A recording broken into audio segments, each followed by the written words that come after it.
अगर आप लोग इंटरनेट पर ETF के ऊपर एक डिटेल्ड वीडियो ढूंढ रहे थे तो आपको ये बेस्ट वीडियो मिलने वाला है, जिसमें आपको ETF के बारे में सब कुछ समझ आ जाएगा। आपको ये भी पता लग जाएगा ETF होते क्या हैं और ETF कितने तरह के होते हैं, कैसे इन्वेस्ट करने से ETF में हमें मैक्सिमम मुनाफा होगा।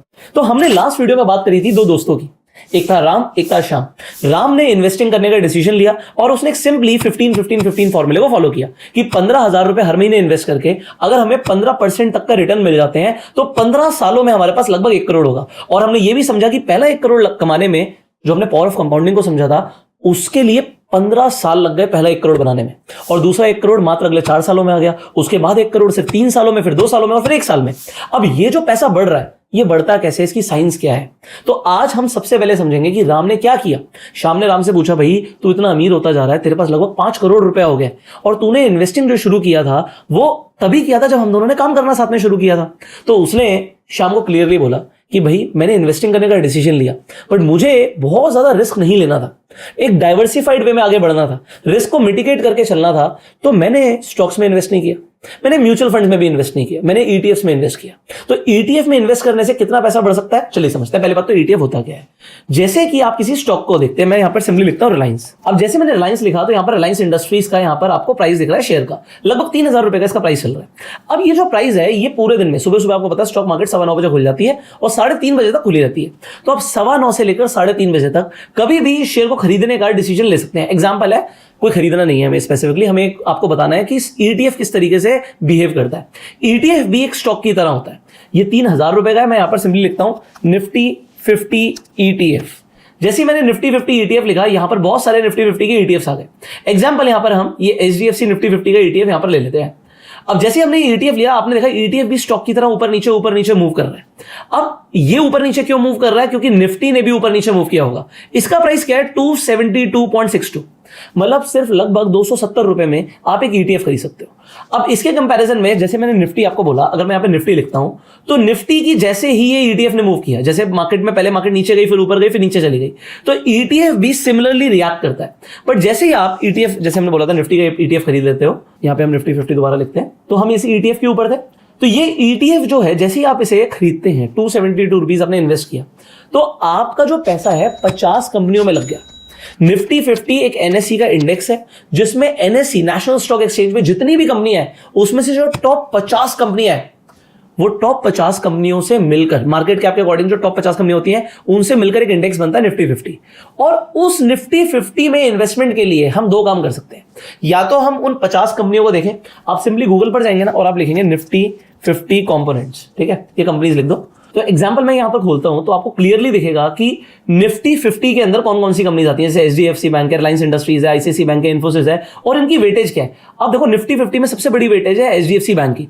तो अगर HDFC बैंक गिरेगा तो मार्केट भी शायद गिरे, क्योंकि वेटेज बहुत ज्यादा है, 11.62% है। इसी तरीके से रिलायंस की वेटेज लगभग 9.5% है। तो अगर आप मेजर स्टॉक्स को देखते हो, HDFC bank, Reliance industries, ICICI bank, Infosys, तो ये क्या करते हैं, ये मार्केट को ऊपर या नीचे लेकर जाने में बहुत ज्यादा अपना एक रोल निभाते हैं। मैं आपको दिखाना चाहूंगा। अगर मैं सिंपली कल की बात करूं तो निफ्टी कल लगभग 1% टूटा है, हम सिर्फ निफ्टी की बात करते हैं, तो निफ्टी 1.1% नीचे था, बट HDFC बैंक नीचे नहीं था। HDFC बैंक की जब हम बात करते हैं तो HDFC बैंक 1.1% ऊपर था। तो ये हर बार नहीं होगा, आप समझो, अलग अलग कंपनीज हैं। अगर HDFC बैंक भी कल गिर जाता तो मार्केट और ज्यादा गिरती। मैं आपको यह समझाना चाहता हूं कि HDFC बैंक ने कल अपना दिखाया कि भाई मैं स्ट्रांग हूं, मैं ऊपर की साइड सस्टेन कर रहा हूं, बट रिलायंस इंडस्ट्रीज गिरा हुआ था। रिलायंस का शेयर कल 1.27% नीचे था। इसी तरीके से अगर हम बात करें ICICI बैंक की, तो ICICI बैंक का शेयर प्राइस भी कल 1% नीचे था। तो आपको यहां पर यह क्यों समझना है कि भाई कॉन्स्टिट्यूएंट्स क्या है, क्योंकि ये शेयर से निफ्टी पर इंपैक्ट पड़ता है। बट हम तो अभी इन्वेस्टिंग की बात कर रहे हैं, अभी हम ट्रेडिंग की बात नहीं कर रहे। जब हम इन्वेस्टिंग की बात करते हैं तो अगर आपको निफ्टी 50 को खरीदना है तो आप इस वेटेज के अंदर ये अलग अलग कंपनीज को खरीद लीजिए। तो आप क्या कह सकते हैं, भैया मेरी निफ्टी 50 में इन्वेस्टमेंट हो गया। और इसका एक आसान तरीका क्या है, आप सिंपली जाइए और निफ्टी 50 का ETF खरीद लीजिए। कोई भी ETF हो सकता है। ETF की अगर हम जब बात करते हैं, मैं आपको सिंपली, अगर मैं ETF खोलता हूं तो देखो यहाँ पे कितने सारे ETF आ रहे हैं। और जब मैं सिर्फ ETF की बात कर रहा हूं और निफ्टी 50 की बात कर रहे हैं तो निफ्टी 50 भी आप सर्च करेंगे तो कोई निफ्टी 50 के भी बहुत सारे ETF मिल जाएंगे। अब ये तो हुआ ETF इन्वेस्टिंग, मैंने इसे एक बार में खरीद लिया। अब किसी के पास 1 लाख रुपया है तो वो क्या एक बार में आके ये 1 लाख रुपए की ETF खरीद ले? किस तरीके से ETFs को खरीदना है, यहां पर मैथमेटिक्स इन्वॉल्व है। थोड़ा सा आपको टाइम देना पड़ेगा इसे समझने के लिए। अगर हम सिंपली चलते हैं SIP वे में, आप क्या करते हो, आप हर महीने की 1 तारीख को आते हो, आप कहते हो भैया मुझे 15,000 रुपए के ETF खरीदने हैं और निफ्टी 50 के खरीदने हैं। तो हर महीने की 1 तारीख को आप 15,000 से क्या करते हो, आप 15,000 से डिवाइड कर देते हो जो भी रेट चल रहा है। तो एग्जाम्पल, आपको 15,000 का खरीदना है, राम को 15,000 का खरीदने थे, ETFs खरीदने थे, तो उसने क्या किया, 1 तारीख को देखा कि क्या भाव चल रहा है, उसने देखा एग्जाम्पल 272 रुपीज चल रहा है, तो 272 से डिवाइड कर दिया, वो लगभग इसके 55 ETF खरीद लेगा। सो 55 क्वांटिटीज उसने लगभग खरीद ली। तो 55 क्वांटिटी इंटू 270, उसकी कितने की परचेज हो गई, उसकी लगभग 15,000 की परचेज हो गई। उसने कहा जयराम जी की, तो राम ने जयराम जी की कर दी 15,000 रुपए इन्वेस्ट करके कि भाई अब मेरे को दोबारा नहीं देखना मार्केट ऊपर जा रही है नीचे जा रही है। क्यों? क्योंकि अगर अगले महीने मार्केट और नीचे आ गई तो वो फिर से 15,000 का खरीद लेगा। तो इस तरीके से SIP वे में उसकी एवरेजिंग भी हो रही है। तो हर महीने भी आप चाहें तो ETF में इन्वेस्ट कर सकते हैं। अगर किसी के पास लमसम पैसा है तो भी वो चाहे तो इन्वेस्ट कर सकता है, बट इसमें कई सारी चीजें देखनी होती हैं जो कि टेक्निकल्स होते हैं। अगर आप एक बार में बड़ा पैसा लगा रहे हो, मान लेते हैं 1 करोड़ रुपए लगा रहे हो और मार्केट इस वक्त टॉप पर है और मार्केट यहां से 10% गिर जाती है, तो आपको आपकी इन्वेस्टमेंट पे 10% का नुकसान हो जाएगा। मतलब आपको दिखेगा कि भाई 1 करोड़ के 90 लाख ही रह गए।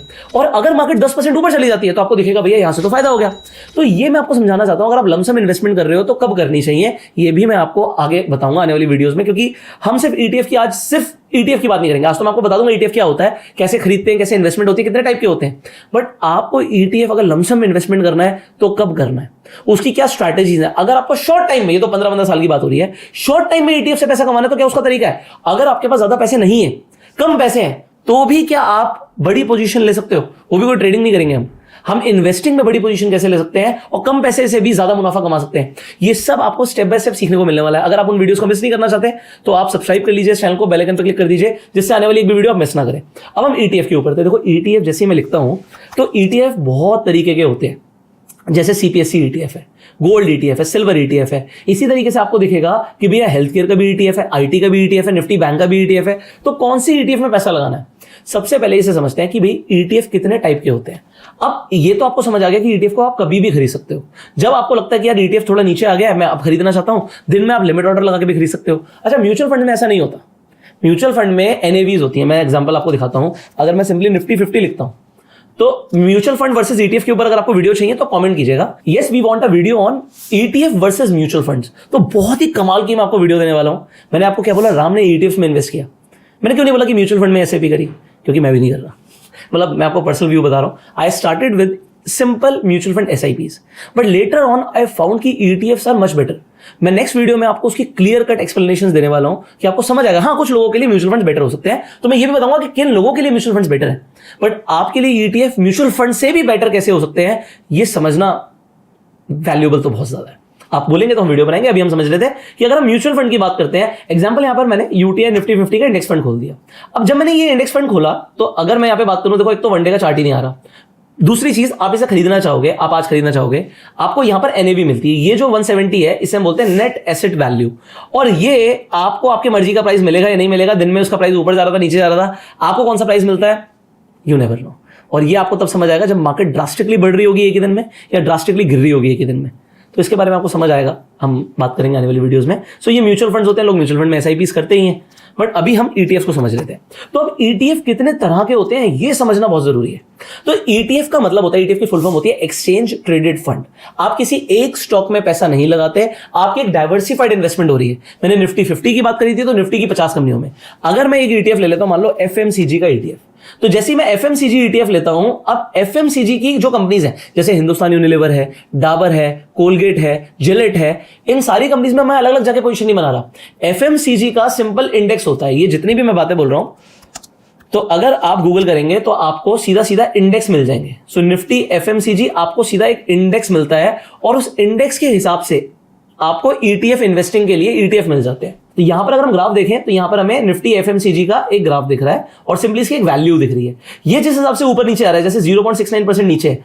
अब मैं जब ETF के ऊपर था तो मैं ETF के ऊपर आ जाता हूं, ये देखिए ये भी लगभग 0.5% नीचे है। ये थोड़ा बहुत जो फ्लक्चुएशन होता है, ये क्यों होता है, ये डिटेल पार्ट है। आप ETFs के अंदर आर्बिट्राज भी कर सकते हो, तो ये सीखने वाली चीज है। आर्बिट्राज का मतलब क्या होता है, आर्बिट्राज ट्रेडिंग वो ट्रेडिंग होती है जिसमें नुकसान नहीं होता। आर्बिट्राज का मतलब यही होता है कि हम नुकसान नहीं लेंगे, बीच में जो डिफरेंस होगा उससे पैसा कमाएंगे। तो ETFs के अंदर आपको ये डिफरेंस मिल जाता है। अगर मैं अभी सिंपली बात कर रहा हूं, मैंने आपको बताया था कि निफ्टी टूटा था, ठीक है, मैंने सिंपली यहां पे निफ्टी लिखा था। आप देखिएगा, आपको बड़ा मजा आएगा इसे देख के। निफ्टी 1.17% नीचे है, बट जब मैं निफ्टी के ETF की बात कर रहा था, मैंने निफ्टी 50 का ETF खोला था आपके सामने, ठीक है, तो मैंने ये HDFC बैंक का खोला था, तो अब यहां पर देखिए जो ETF है ये 0.91% नीचे है, तो मार्केट तो 1% से ज्यादा नीचे है और यहां पर आपको एक डिफरेंस दिख रहा है 0.91%। अब ये डिफरेंस के ऊपर भी आर्बिट्राज हो सकता है, कैसे हो सकता है, सारी चीजें एक ही वीडियो में बता दें। अब आप समझो ये सब पैसे कमाने वाली बातें हैं, ये जो हम बातें कर रहे हैं ना, ये कोई आपको एग्जाम नहीं आने वाला, कोई इसके बाद MCQs नहीं होंगे, इसका कोई सर्टिफिकेट नहीं मिलेगा, बट आप जो सीख रहे हो ना, इन चीज़ों को सीख के आपके अकाउंट में सीधा नंबर्स रिफ्लेक्ट करने वाले हैं। If you do it right तो मार्केट आपको रिवॉर्ड करेगी पैसा देकर, और अगर आप गलतियां करोगे तो मार्केट आपसे पैसा ले लेगी आपको पनिशमेंट देकर। तो अभी हम ETF की बात कर रहे हैं, तो ETF आपको समझ आ गया कि अलग अलग सेक्टर्स के ETF हो सकते हैं, फॉरेन ETFs भी हो सकते हैं। एग्जांपल आप कहते हो यार कल नैस्डैक बहुत टूटा था, तो अगर मेरे को नैस्डैक में इन्वेस्ट करना है तो क्या नैस्डैक का भी ETF है? देखो यहाँ पे नैस्डैक 100 का कोई ETF दिख रहा है, ये लगभग 3.17% नीचे है। क्यों? क्योंकि नैस्डैक भी टूटा था। अब नैस्डैक आप कहोगे, मैं आपको दिखाता हूँ, नैस्डैक आप कहोगे 2.43% नीचे, अरे नहीं, 2.43% कल नीचे था। अब आज मैं वीडियो बना रहा हूँ सैटरडे को, आज मार्केट नहीं खुली, अब ये मंडे को खुलेगी, तो ये और नीचे अभी ETF जाएगा। बट आपको एक कमाल की बात मैं आपको बता रहा हूँ, आप नोट कर लेना, आप हो सकता है कभी ये वीडियो बाद में देखें, ये 2.43% नीचे है, तो जो ये ETF का प्राइस है ये अगले दिन 2.43% नीचे ही खुलना चाहिए, नहीं खुलेगा। अगर आपको लगता है कि भाई मार्केट ड्रास्टिकली टूट गई, ETFs एकदम से ड्रास्टिकली टूटते नहीं है, आपको अपॉर्चुनिटी देते हैं, अगर आपको बाहर निकलना है तो निकल जाओ। चलो उसके ऊपर हम डिटेल में बात करेंगे, मेरे पास बहुत चीज़ें ETF के ऊपर बात करने के लिए, बट मैं आपको भी ये बता रहा हूँ कि आप फॉरेन कंपनीज में, आपको यार आप कहते हैं एप्पल में इन्वेस्ट करना, माइक्रोसॉफ्ट में इन्वेस्ट करना है, फेसबुक में इन्वेस्ट करना है, टेस्ला में इन्वेस्ट करना है, कैसे करें इंडिया में बैठे बैठे? आप ये नैस्डैक 100 का ETF खरीद सकते हो। आप कहते हो इंडिया से बाहर इन्वेस्ट करना है, एग्जाम्पल MEH के टेक लिखते हैं, तो ये क्या हो गया, ये हैंगसेंग जो है ये चाइना का इंडेक्स है, वहाँ की जो टेक कंपनीज है, आप ओप्पो, वीवो, शाओमी यूज करते हो ना, तो अगर आपको उसमें इन्वेस्ट करना है तो आप यहाँ पे इन्वेस्ट कर सकते हो। इसी तरीके से आप कहते हो मुझे गोल्ड में इन्वेस्टमेंट करनी है, अब गोल्ड तो बहुत महंगा है, बट आप हैरान हो जाओगे जब आप गोल्ड का ETF का प्राइस देखोगे, सिर्फ 60 रुपए। आपने 60 रुपए का खरीदा, अब आपके पास जितने पैसे, आपके पास 60,000 रुपए हैं, 6,000 रुपए हैं, 600 रुपए, उस हिसाब से आप ETF खरीद सकते हो। अगर गोल्ड 10% ऊपर जाएगा तो इसका भाव भी 10% ऊपर जाएगा, 66 हो जाएगा। अभी गोल्ड का प्राइस छूटा, आपको पता है अभी भाई जो ड्यूटीज हैं वो कम कर दी सरकार ने, जिसकी वजह से गोल्ड का प्राइस नीचे आ गया, तो ETF का भी प्राइस नीचे आ गया। आप चाहो तो ETF में इन्वेस्टिंग कर सकते हो। तो ये ETF में इन्वेस्ट करने के फायदे। अब ETF कितने तरीके के होते हैं ये मैंने आपको बताया कि भाई आपके जो ETFs होते हैं ये सेक्टर स्पेसिफिक होते हैं। आप मेटल स्पेसिफिक गोल्ड और सिल्वर का ETF भी ले सकते हो। फॉरेन जो ETFs होते हैं जैसे कि नैस्डैक, MEH के टेक, हैंगसेंग बीज, ये आप इंडिया के बाहर की कंपनीज में भी इन्वेस्टमेंट कर सकते हो। और ETF डेट ETFs भी होते हैं। डेट का मतलब क्या होता है? डेट का मतलब होता है कि भैया मुझे मार्केट रिस्क नहीं लेना, स्टॉक मार्केट पे डिपेंडेंट नहीं है। आप कहते हो भाई गवर्नमेंट सिक्योरिटीज में पैसा लगे, तो आप GSEC तो खरीद सकते हो, एक अलग बात है, बट जैसे एग्जांपल गिल्ट बीज की बात करते हैं, तो जब हम गिल्ट बीज की बात करते हैं ETF में दिखेगा, गिल्ट के नाम से आना चाहिए। ओके, तो यहां पर देखो ये गिल्ट बीज दिख रहा है। अब ये जो गिल्ट बीज है ये हमेशा आपको ऊपर जाता हुआ दिखेगा, कभी नीचे आता हुआ नहीं दिखेगा। इसका प्राइस ऐसे ऊपर दिखता है हमेशा। इसका प्राइस ऊपर क्यों दिखता है? क्योंकि यहां पर क्या हो रहा है, यहां पर कोई रिस्क इन्वॉल्व नहीं है, स्टॉक मार्केट रिस्क इन्वॉल्व नहीं है। इसकी जो रिटर्न होती है, अगर हम देखें एक साल की इसकी क्या रिटर्न है, तो इसकी एक साल की लगभग 9% की रिटर्न है। ये 9% की रिटर्न आपकी FD से बेटर रिटर्न आ रही है। बट यस, यहां पर रेपो रेट्स के ऊपर बहुत सारी चीजें डिपेंड करती हैं। तो आपको अगर ऐसा लगता है कि यार मुझे रिस्क नहीं लेना, स्टॉक मार्केट बहुत ऊपर चल रही है बट मेरे पास पैसा पड़ा है, उसे कहाँ इन्वेस्ट करूं, सो आप डेट ETFs में भी इन्वेस्टमेंट कर सकते हो। अगर आपको लगता है सिर्फ मेरे को यार बिल्कुल रिस्क फ्री, बिल्कुल रिस्क ही नहीं चाहिए, आप लिक्विड बीज में इन्वेस्ट कर सकते हो। कुछ टाइम के लिए पैसा फ्री है, और इनफैक्ट आप जब ट्रेड करते हो तो आप अगर लिक्विड बीज को प्लेस मारते हो, इसका प्राइस हमेशा सेम रहता है, इसका प्राइस हमेशा 1,000 रुपए रहता है। आप कहोगे फिर इन्वेस्ट करने का क्या फायदा, प्राइस बढ़ता ही नहीं है। इसमें सीधा क्वांटिटी बढ़ती है।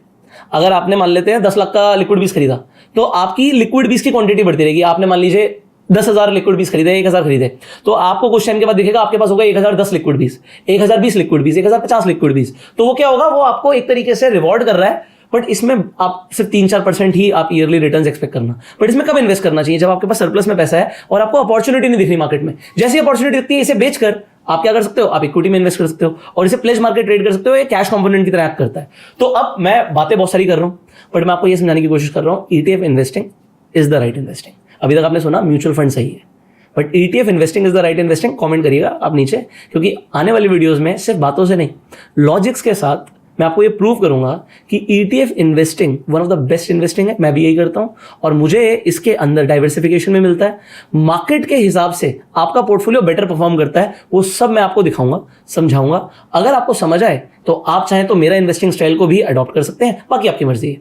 तो ज्यादातर लोग स्टॉक मार्केट में नुकसान करते हैं, बट अगर आप कुछ ऐसा करना चाहते हैं कि आप स्टॉक मार्केट से पैसा बनाएं, तो मार्केट किसी का पैसा नहीं रखती। जब ज्यादातर लोग नुकसान करते हैं तो कुछ लोग तो मुनाफा कर रहे होंगे।